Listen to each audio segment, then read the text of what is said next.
Hayırlı gün, hürmetli görürmendерим. Bugün Türkiye'de medicinaның 3-nче bölümün талдайық. Yani 3-нче bölümünde bir belirli bir ауруды алып, сол ауруды басынан аяғына дейін қалай емдейтінін сұрап шығамыз. Біздегімен айырмашылығын сосын салыстырып көреміз. Давайте в этом части видео разберем разбор инсульта, допустим. Давайте. Есть ли профилактическая работа инсульта в амбулатории? Такого понятия, как диспансеризация, здесь нет. Диспансеризацией занимаются врачи на предприятиях. Если нужен пример, то, допустим, здесь работники железной дороги, работники каких-то месторождений, вот разрабу у нас здесь в Эрзинджане есть, то там есть врач на предприятии. Он посылает своих, он следит за здоровьем работников этого предприятия. У них есть периодические осмотры с определенной периодичностью в зависимости от выполняемой работы. Таким образом, как бы выполняется диспансеризация. Кроме этого, конечно, мы когда в поликлинике или в стационаре, если у нас какие-то есть больные с рисками, допустим, больной с инсультом, лег, мы вторичную профилактику, конечно, ему рассказываем. Кроме этого, семейные врачи. Я думаю, что больше всего занимаются этим семейные врачи. Но именно как вот диспансеризация у нас всех зовут, всех флюорографию снимают, там анализы крови делают, какие-то есть факторы риска, их все время мониторируют. Этого нету здесь. Каждый ответственен за свое здоровье сам. Ясно. Допустим, если у человека случился инсульт, он вызывает скорую. Скорая какую неотложную помощь оказывает?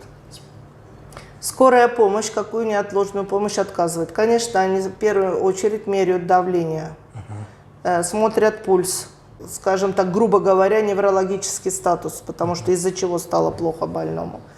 Обязательно смотрят кислорода в крови. Ну и если давление очень высокое, оказывают вот такую помощь. Давление снижает. Да, давление снижают. Скорая привезли в приемный покой. Дальше в приемном покое какую помощь оказывает и какие диагностические мероприятия делаются?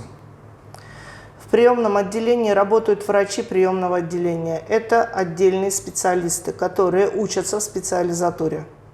А там нету терапевта, невропатолога отдельно? Нет. В приемном отделении работает только врач приемного отделения. Или в маленьких больницах, где нет такого врача, работают врачи общей практики. А он какую помощь оказывает там? Они оказывают самую разную помощь. Начиная от перевязок, заканчивая интубацией больных. Могут делать любые там какие-то неотложные, если нужно, экстренные процедуры. Все они могут делать и знают все абсолютно заболевания, острые, неотложные. Это и инфаркт, и инсульт, и астма, и отравление. То есть они знают все. Это отдельная специальность неврологическая, врачи приемного отделения. Спасибо большое. А вот дальше с приемного покоя подняли пациента в отделение. Скажем именно про ишемический инсульт. Да, до отделения, вот я хотела сказать, сейчас вот если больной с ишемическим, допустим, с инсультом, приехал в приемное отделение Турции, его принимает врач приемного отделения, специалист. Он делает неврологическое обследование, кроме общего, он делает еще специфическое неврологическое обследование, подозрение на инсульт ставит, берет анализ крови, то есть делает первичное обследование больного, а потом уже вызывает невролога. Первичное, если есть подозрение на инсульт, конечно, обязательно снимается томография головного мозга и диффузионное МРТ. И вызывает невропатолог. Он ставит диагноз инсульта и уже после этого вызывает невропатолога. Невропатолог приходит, если это инсульт, он забирает себе. Да, конечно. А дальше в отделении какую помощь оказывает, как лечат инсульт? Инсульт. Именно ишемический инсульт. Именно ишемический. Лечение ишемического инсульта начинается в приемном отделении. Мы еще не Европа, где уже лечат ишемические инсульты в машинах скорой помощи, где есть томографы. У нас лечение ишемического инсульта начинается в приемном отделении. Потому что если больной приехал в течение 4 где-то часов от начала ишемического инсульта, уже ему в приемном отделении делают тромболитическую терапию. Уже ему там назначают, уже там делают. Конечно, мы приезжаем, неврологи, и мы совместно с врачами приемного отделения больному начинаем тромболитическую терапию. Если больному есть какие-то противопоказания к этой терапии, тогда мы даем антиагреганты или антикоагулянты, или все вместе, и потом уже в отделение кладем. Если больному мы сделали тромболитическую терапию, то больной ложится в реанимацию. И в реанимации его наблюдаем после тромболитической терапии. Если тромболитическая терапия недостаточна, или мы сняли ангиографию в приемном отделении, томография, ангиография тоже снимается, сонных артерий обязательно. Если там есть тромбус, если виден тромб, если у него есть показания к тромбэктомии, то мы направляем этих больных в ближайший центр ишемических инсультов, сосудистый центр. Это называется сейчас по-русски. У нас это инмемеркизию, таким образом. Ближайший к нам это Эрзурум. В Эрзинджане нету? В Эрзинджане нету. Мы в Эрзинджане только делаем тромболитическую терапию. А если нужна тромбоэктомия, то это Эрзурум. Конечно, там тоже есть ограничения по времени. То есть тромбоэктомия может быть сделана только в течение первых 6 часов от начала инсульта. Ал 6 сағаттан кейін жасағанмен, ода пайда жоқ. 6 сағатқа дейін жасап үлгеру керек. Оның себебі. После выписки пациента какие реабилитационные мероприятия делаются и сколько раз в год пациент реабилитацию проходит? Реабилитационные мероприятия начинаются уже здесь в отделении, в неврологическом.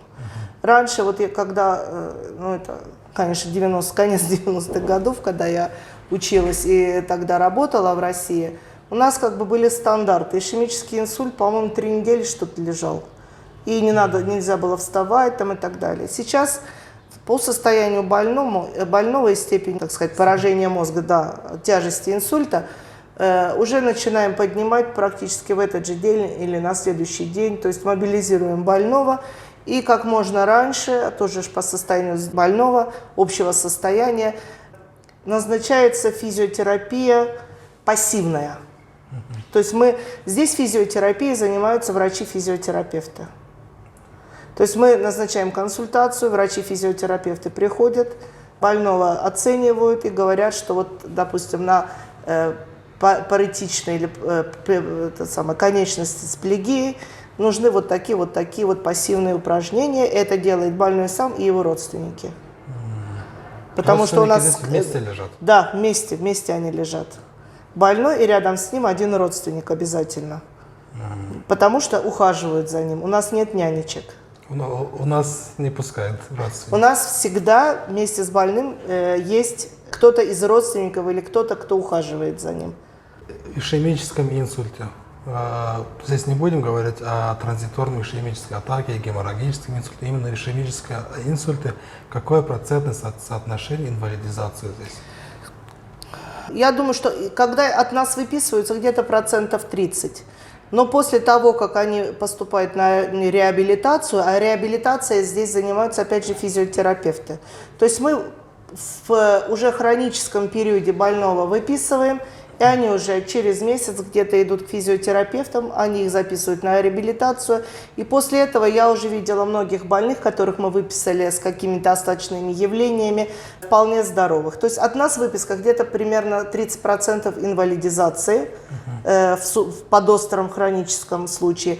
А после реабилитации, я думаю, что этот процент все-таки уменьшается. Я думаю, наш интервью всем нашим подписчикам понравится. Спасибо вам большое. Спасибо. Видео ұнаса, лайк басып, комментарий жазып. До свидания. Сау болыңыздар.